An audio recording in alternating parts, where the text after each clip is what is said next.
Hello बच्चों, let's read the question. The question says, which of the following statement is incorrect? हमें 4 statement दे रखे हैं और हमसे पूछा है कि कौन सा स्टेटमेंट सही नहीं है. First, G1 and G2 phases are referred as first gap and second gap respectively. Second, meiosis is generally observed in haploid cells.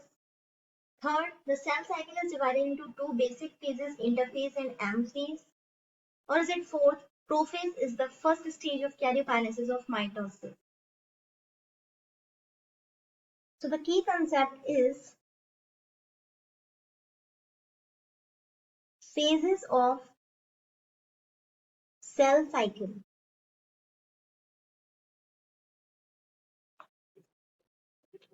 So what is cell cycle?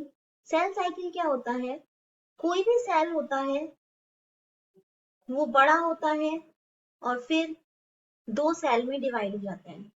Again ये सेल्स भी आगे डिवाइड होते रहेंगे, तो इसको कहते हैं सेल डिवीजन होना. एक से दो सेल बनना, दो से फिर और 4 सेल बनना, ये continuously from birth till death चलता रहता है.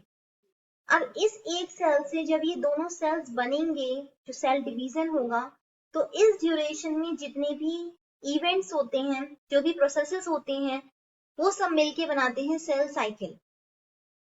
So we can say cell cycle is defined as the entire sequence of events happening from the end of the one nuclear division to the next division.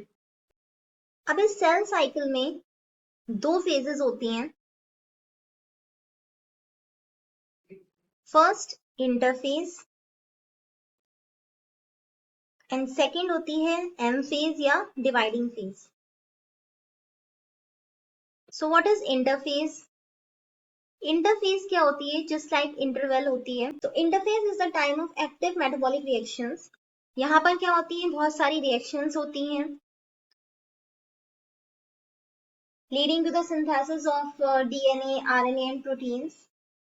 So interphase is divided into 3 phases. First is G1 phase, second S phase and the third is G2 phase.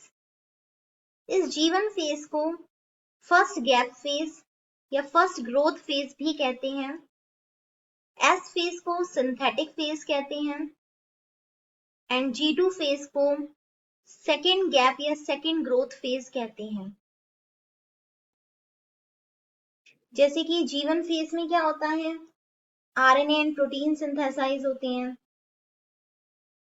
S phase में DNA का duplication होता है, DNA double होता है, replicate करता है. G2 phase में भी RNA and proteins again synthesize होते हैं. तो इट मींस इंटरफेस में एक्टिव मेटाबॉलिक रिएक्शंस होती हैं जिसमें आरएनए प्रोटीन्स सिंथेसाइज होते हैं, डीएनए रेप्लिकेट होता है और इसकी 3 सब स्टेजेस होती हैं, G1 phase, S phase and G2 phase. Second आती है M phase.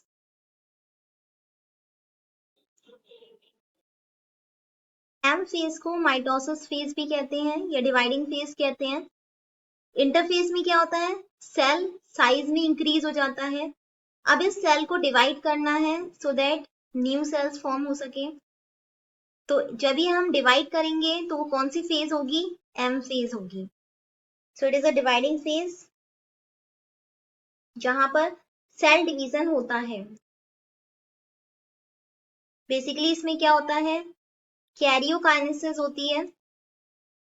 Karyokinesis means nucleus divide करता है पहले एंड देन साइटोकाइनेसिस होती है.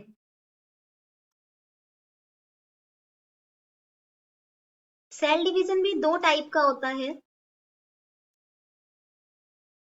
It may be mitosis and meiosis. Mitosis हो सकता है एंड मियोसिस हो सकता है. बट माइटोसिस होता है सोमेटिक सेल्स में जो हमारे ऑटोसोमल सेल्स होते हैं, वाइल मियोसिस होता है जर्म सेल्स या रिप्रोडक्टिव सेल्स में जिनसे क्या बनता है? स्पर्म एंड ओवा या एग बनते हैं. इफ अगर माइटोसिस होता है तो माइटोसिस में भी 4 स्टेजेस होती हैं, दैट इज प्रोफेज. इसकी फर्स्ट स्टेज होती है. मेटाफेज सेकेंड स्टेज होती है. थर्ड होती है इसकी anaphase and fourth is telophase. और एक सेल कितने सेल बनाता है? डॉटर सेल्स 2 फॉर्म्ड होते हैं in mitosis. So coming towards the question, G1 and G2 phases are referred to as first gap and second gap respectively. ये सही है. Cell cycle is divided into two basic phases, interphase and M phase. ये भी ठीक है. Prophase is the first stage of karyokinesis of mitosis. ये भी ठीक है. But meiosis is generally observed in haploid cells. This is incorrect. Why? Meiosis germ cells या reproductive cells में होता है. इसको रिडक्शनल डिवीजन कहते हैं बिकॉज इसमें क्रोमोसोम नंबर हाफ हो जाता है. इफ अगर पेरेंट सेल में 46 क्रोमोसोम है तो डॉटर सेल्स में 23 हो जाएगा. So that's why it is called reductional division. So it always takes place in diploid cells.